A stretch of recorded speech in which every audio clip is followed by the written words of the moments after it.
Pakistan railway के workers सख्त सर्दी में काम करते हुए ट्रैक की मेंटेनेंस हो रही है माशाल्लाह।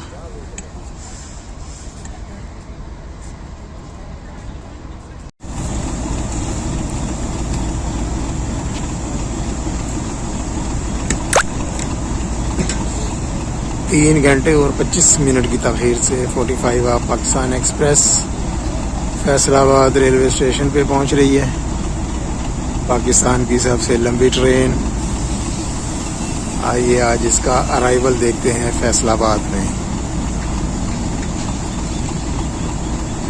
लोकोमोटिव GEU 40 9042 के साथ।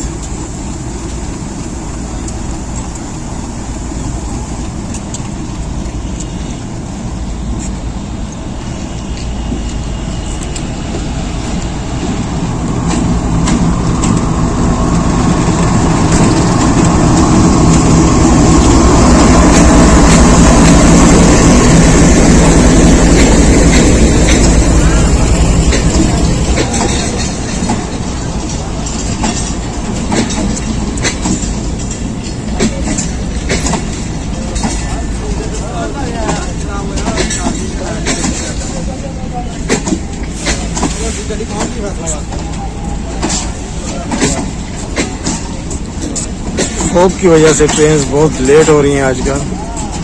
अभी भी देख सकते हैं काफ़ी फॉग है।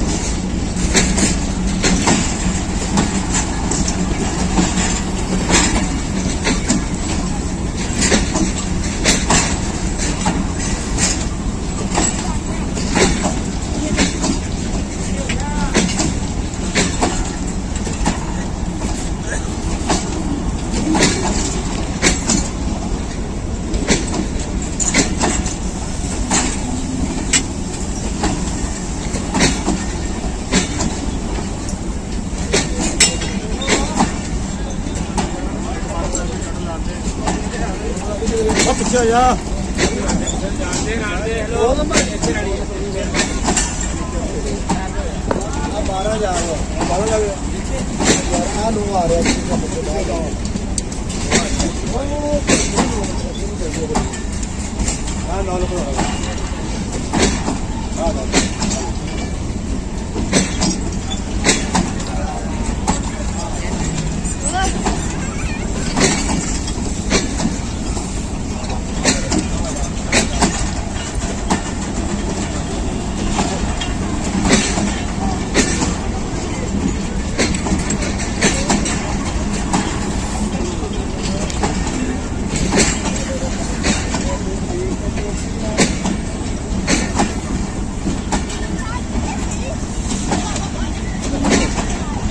दोस्तों, वीडियो को लाइक कीजिए, शेयर कीजिए, कमेंट कीजिए और अगर अभी आपने चैनल सब्सक्राइब नहीं किया तो चैनल भी सब्सक्राइब कर लें।